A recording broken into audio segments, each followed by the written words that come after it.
Spinal cord stimulation was first developed in 1967, so it's a therapy that's been around for a considerable amount of time. Its use was fairly sporadic in the first 35 years, mainly because of issues with early technology and with trying to find out which patient was best suited for it.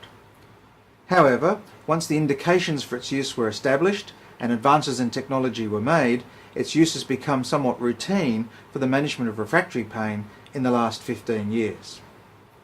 Its use is primarily for those patients who have persistent pain that has failed to respond to other treatments, such as medication, such as physical therapy, psychological therapy, or simple interventional pain medicine techniques. Typically, perhaps 2 out of 100 patients may be suitable for this therapy. It is used for persistent pain that occurs in the upper limbs, the lower limbs, the back, and headaches, for example.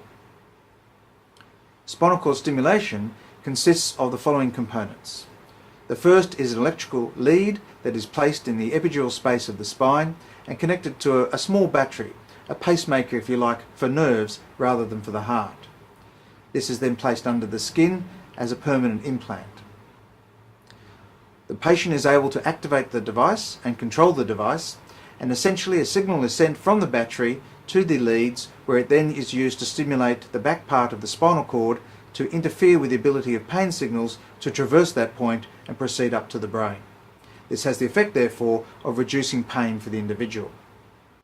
Firstly, the system is placed as a temporary system, so the patient is able to take it home without actually any incision or operation having occurred. They then trial the system for a week before it is then removed.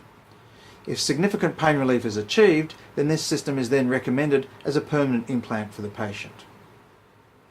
What can the patient expect from an appropriately selected and applied spinal cord stimulator? Typically, the patient would experience 50 to 75% pain relief.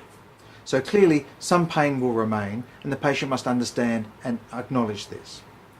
However, its use is expanding, and new technology has indicated that this is an area where further pain relief can be obtained with advances that are coming this way.